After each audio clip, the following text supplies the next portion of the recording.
This is Zane and the Hurricane, chapter 30, about my father.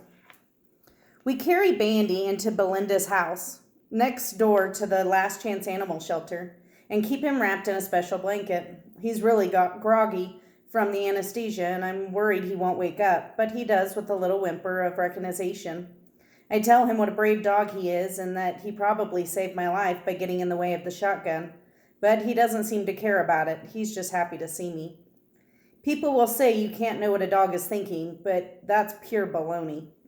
Belinda's house is small and tidy, sort of like Grammy's house, but modern. She says it would be more comfortable if the power was on so that the ceiling fans could move the air, but I don't care about the heat and the humidity. Compared to what we've been through, this is heaven. For the first time since the hurricane, I feel safe.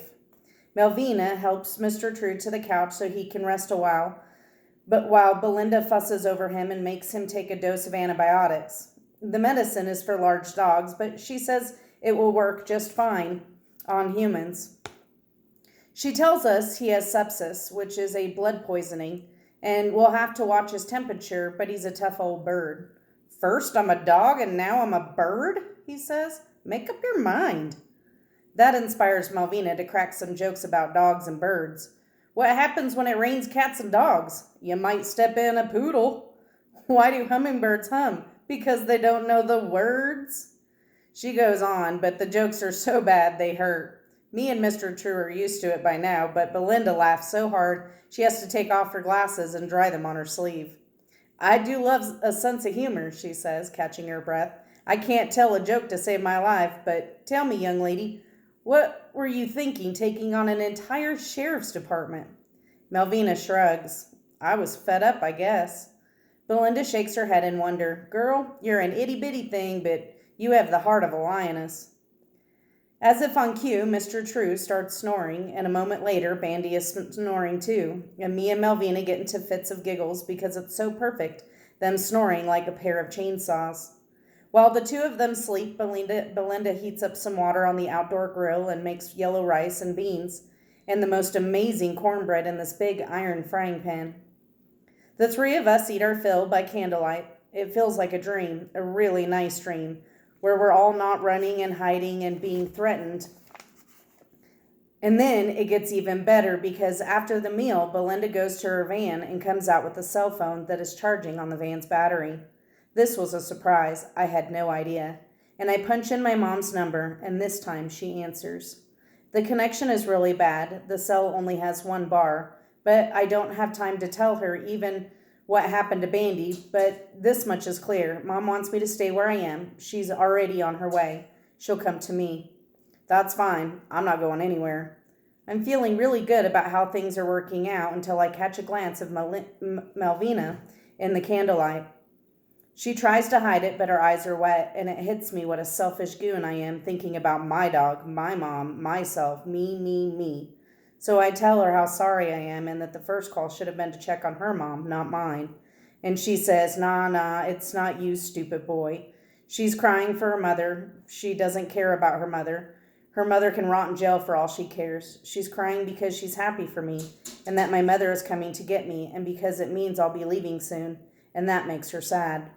And if I wasn't a stupid boy from New Hampshire, I'd know that a person can be glad and sad and mad all at the same time. Now, I really feel crummy because I don't know what to say to make her feel better.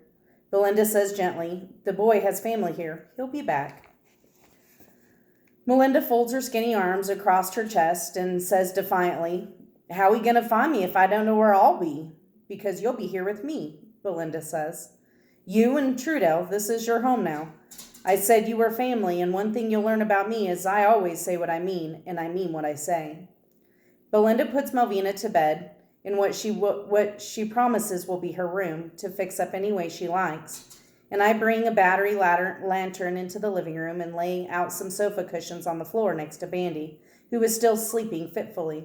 Sometimes his legs move like he's running. I hope he's dreaming of squirrels, which he loves to chase, not that he ever catches one. Mr. True remains fast asleep too, a healing sleep, Belinda says, covering him with a light blanket and adjusting his pillow under his head tenderly. Trudell was like a big brother to me, she says, her voice all husky whisper. At times, my childhood was very difficult, you understand, but he was always there, a calming presence. I feel bad we lost touch these last few years. My fault, not his. It's a blessing that I have a chance to make up for that now. He's a cool dude.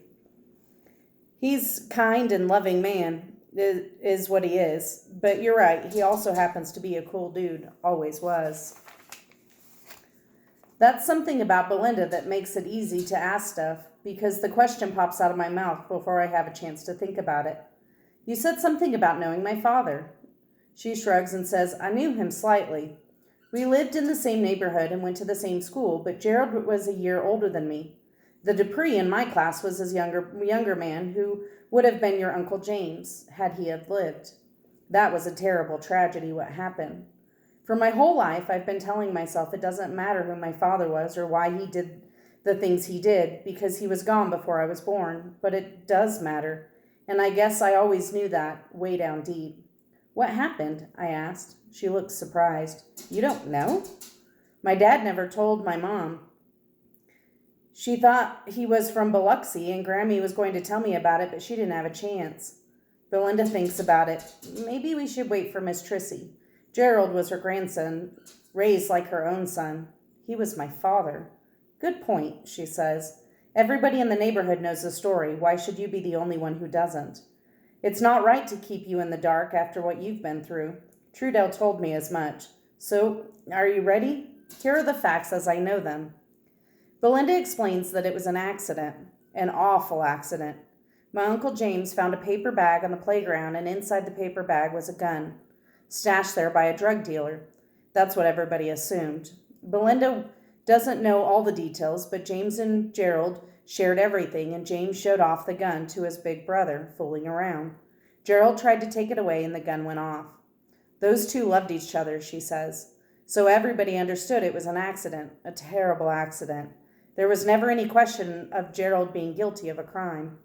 If it was an accident, then why did my father run away? Belinda sighed.